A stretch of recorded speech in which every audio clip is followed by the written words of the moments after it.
একেটা পৰিয়ালৰ দুজনকৈ ব্যক্তিয়ে নিজৰ জীৱন হেৰুৱাইছে। হঠাৎ জ্বৰ উঠিলে তেওঁলোকৰ, আৰু মোৰ বেক চাইডে যিটো ঘৰ আছে এই চাদৰ ঘৰটোত তেওঁলোকে উঠি জীৱন ৰক্ষা কৰিলে। ইয়াত যিদিনা পানী হৈ ঘৰখিনি চাওক কি ধৰণে ইয়াত আচলতে এখন সাগৰ অধিক পৰিৱেশ হৈছিলে, আৰু এই পানীৰ পৰা বাচিবৰ কাৰণে সকলোবোৰ গৈ এই চাদৰ ঘৰটোত এই ঘৰত সকলোৱে নিজৰ জীৱন ৰক্ষা কৰিলে। কিন্তু এতিয়া তেওঁলোকৰ যি ধৰণৰ মাৰাত্মক ৰোগ সৃষ্টি হৈছে, এতিয়া সাধাৰণ জ্বৰ হৈছিলে কিন্তু মেডিকেল যোৱাৰ পাছতে দুজনকৈ ব্যক্তি এতিয়া একেটা পৰিয়ালৰে, দুইজনেই আচলতে নিজৰ পৰিয়ালটো পোহপাল দিয়া দুইজনেই একছত্ৰী আছিলে, অৰ্থাৎ তেওঁলোকৰ ওপৰত নিৰ্ভৰ কৰিয়ে পৰিয়ালটো চলি আছিলে। এই দুইজন ব্যক্তিয়ে এতিয়া নিজৰ জীৱন হেৰুৱাব লগা হ'ল। এইখন চাঙি ইয়াত বনাই আছে, এইখন আপোনালোকে আগলৈ জুম কৰি যাওক, তেওঁলোকক খৰি দিবৰ কাৰণে এয়া বনাই আছে। ইয়াত গাঁৱৰ লোকসকল আহিছে, তেওঁলোকে ইয়াত খৰি দিবৰ কাৰণে সকলোবোৰ সাজু হৈছে। কালি এজনক তেওঁলোকৰ পৰিয়ালৰ এজনক কালি খৰি দিয়া হৈছে, আৰু এজন এতিয়া তেখেতক খৰি দিব। অৰ্থাৎ কি এটা পৰিৱেশৰ সূচনা হৈছে, এই পৰিৱেশটো মই আপোনালোকক দেখাই নিজৰ অত্যন্ত বেয়া লাগিছে, আৰু কি চিটুৱেশ্যন হ'বলৈ গৈ আছে। আমি এতিয়া সকলোৱে সাহায্য পাইছে, এইটো কোনো সাহায্য পাইছে কাৰণে যে সকলোৱে সুখী হোৱাৰ প্ৰয়োজন আছে বুলি মই নাভাবোঁ। কাৰণ এনেকুৱা এটা চিটুৱেশ্যন, ইয়াত ইমান বেয়া বস্তু আহিলে, ইমান বেয়া পদাৰ্থ আহিলে, এনেকুৱা এটা পৰিৱেশটো আমাৰ বিষাক্ত কৰি পেলালে। এনেধৰণৰ বেমাৰ আজাৰ যে কি আৰু সৃষ্টি নহ'ব, তাৰ বাবে আমাৰ সজাগতা আৰু আচলতে জনসাধাৰণ কি ধৰণে সজাগ হ'ব লাগে, কি ধৰণে মোকাবিলা কৰিব লাগে, তাৰ ওপৰত এতিয়া প্ৰশাসনে কঠোৰ বিশেষ পদক্ষেপ গ্ৰহণ কৰাটো অত্যন্ত প্ৰয়োজনীয় হৈ পৰিছে। মই এই শিলিকিপুখুৰী খোলাং কাটনি গাঁৱৰ বৰ্তমান পৰিৱেশ দেখাইছোঁ। ইয়াত যি ধৰণৰ এটা ভয়াৱহ পৰিস্থিতি লৈছিলে, পৰিস্থিতিৰ বিষয়ে আপোনালোকে জানে, আৰু এতিয়া ইয়াত দুজনকৈ, অৰ্থাৎ 52 আৰু 50 এজৰ, এই দুটা বয়সৰ এজৰে দুজন ব্যক্তিয়ে এতিয়া নিজৰ জীৱন হেৰুৱাব লগা হৈছে। আৰু এই চিটুৱেশ্যনটোত আপোনালোকে মই দেখাইছোঁ এই চিতাখনত কিমান ক'লে বয়সটো, এজন 38 আৰু এজন 52 বুলি কোৱা শুনিলোঁ, হয়। ঠিক আছে, দুজনকৈ ব্যক্তি এতিয়া নিজৰ জীৱন হেৰুৱাব লগা হ'ল। আমি ইন ডিটেইলছ আপোনালোকক দিম, কিন্তু মই এতিয়া এই চিটুৱেশ্যনটো দেখাইছোঁ। সকলোৱে নিজৰ ঘৰ চাফ চিকুণ কৰাত ব্যস্ত, তাৰ মাজতে কিন্তু এতিয়া ঘৰৰ যিহেতু পৰিয়ালৰ, নিজৰ গাঁওখনৰ, নিজৰ এৰিয়াটো আপোন মানুহ হেৰাই গৈছে, তেওঁলোকক এতিয়া সেই সময়খিনিত সকলোৱে সহায় কৰিবৰ কাৰণে ওলাই অহা পৰিলক্ষিত হৈছে। আৰু কি ভয়াৱহ পৰিস্থিতি আচলতে হৈছে, এই পৰিস্থিতি যাতে আৰু দুনাই নহওক, আমি তাৰেই কামনা কৰিছোঁ। আৰু এই চিটুৱেশ্যনটো আপোনালোকে চাওক, এতিয়াও আপোনালোকৰ এই চাঙি এতিয়া বনাই থকা হৈছে, আৰু খুব কম সময়ৰ ভিতৰতে তেখেতৰ মৃতদেহ এতিয়া সৎকাৰ কৰা হ'ব। কি এটা ভয়াৱহ চিটুৱেশ্যন হৈছে, এইটো আপোনালোকে নিজেই এবাৰ অনুধাৱন কৰক। এখন গাঁৱৰে দুজনকৈ ব্যক্তি হেৰাই গৈছে, কি ক'ব? বৰ মৰ্মান্তিক ঘটনা। এনেকুৱা মানে পৰিস্থিতি আগতে হোৱা নাই, আৰু ভৱিষ্যতে যাতে নহওক। একচুৱেলি মোৰ ঘৰ নমাটি বচা গাঁৱত, মোৰ ৰিলেশ্যনৰ হয়। এজন মানে মোৰ কইদেউ সম্বন্ধীয় হৈছে, আৰু এজন হৈছে খোলালি। গতিকে মানে কালি এজনৰ কাৰণে মই আহিলোঁ, তেখেতৰ মানে খৰি দিয়াত দেৰি হ'ব বুলি কাৰণে মই গুচি গ'লোঁ। আজি এজন মানে কালি হঠাৎ আকৌ খবৰ পালোঁ যে মনটো ঢুকালে বুলি, মানে খুব বেয়া লাগিলে অন্তত। এজনৰ এই মনটো বোলাজনৰ যিজন কালি প্ৰায় 38, 39 এনেকুৱা হ'ব। ইজনৰ মানে 50 ওচৰা-ওচৰি হ'ব। তেওঁ আগতেও মানে সেই সৰুতেও খুব ঢোল বাদন, পেঁপা বাদন, বিহুত মানে খুব আগৰণুৱা আছে।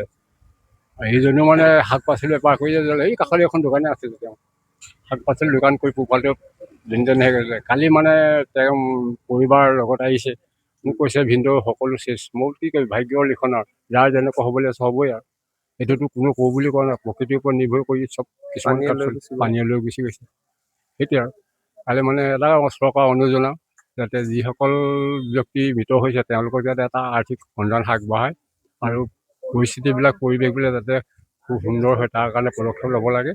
আৰু যিবিলাক এলেকাত ধৰি লওক আপোনাৰ একেবাৰে ক্ষতি হৈছে, ঘৰ দুৱাৰ একেবাৰে নাই, তাত পুনৰ সংস্থাপনৰ ব্যৱস্থা কৰিব লাগে, সেইটোৱে অনুৰোধ।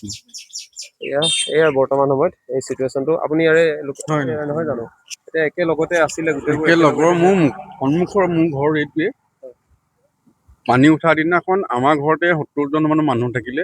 মই গোটেইখিনি মানুহ ক'লো যে তহঁতি বস্তু বচাব নালাগে, মাত্ৰ তহঁতি জীয়াই থকাটো চেষ্টা কৰ বোলো, অকল তহঁতি মানুহখিনি বাচি থাক বোলো।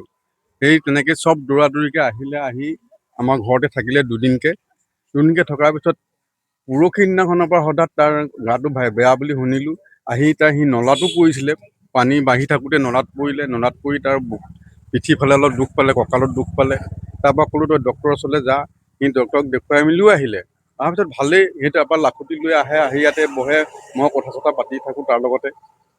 তাৰপিছত কালি হঠাৎ ক'লে যে এনেকুৱা কথা বোলে, তাক বোলে মেডিকেল লৈ গৈছে। মই তাৰ এঘণ্টামানৰ পিছতে মই মেডিকেল লৈ গৈছোঁ। মই দেখিছোঁ যে মেডিকেলত সি চিৰিয়াছ। তেতিয়া তাৰ সম্ভৱ মোৰ মতে ডক্টৰে কোৱা মতে বাচি আছে বুলি কৈছে, কিন্তু মই চাৰত মানে বাচি থকা নাই।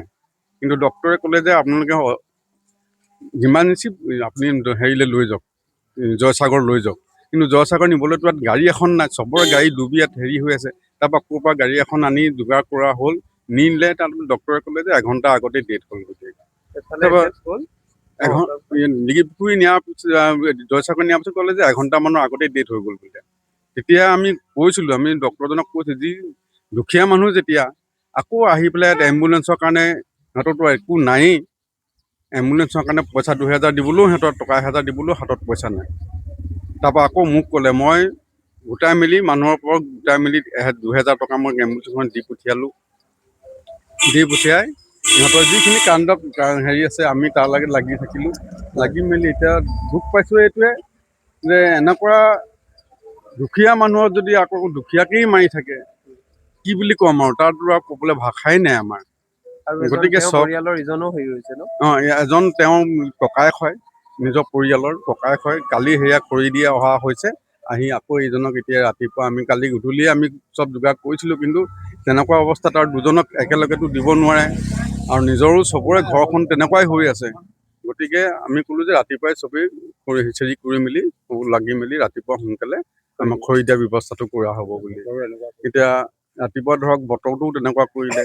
এতিয়া সেই ৰাইজে মিলি এতিয়া খৰি দিয়াৰ ব্যৱস্থাটো কৰা হৈছে। গতিকে চৰকাৰলৈ অনুৰোধ, যাতে এনেকুৱা মানুহবিলাকক আপোনালোকে কিবা আৰ্থিক সাহাৰ্য এটা কৰি কিবা অলপ কাম কৰিব বুলি আশা কৰিলোঁ। আৰু আমাৰ গাঁওখনত গোটেই জাবৰ জোঁথৰবিলাক পৰি আছে। গতিকে আৰু বেমাৰ আজাৰ হোৱাৰ সম্ভাৱনা আছে। গতিকে চৰকাৰক সেইটো অনুৰোধ কৰিছোঁ, যাতে জাবৰ জোঁথৰবিলাক সকলোৱে গাঁৱৰ পৰা লৈ যাওক। তাৰ কাৰণে আমি হেৰি চৰকাৰক অনুৰোধ জনাইছোঁ, প্ৰশাসনক অনুৰোধ জনাইছোঁ।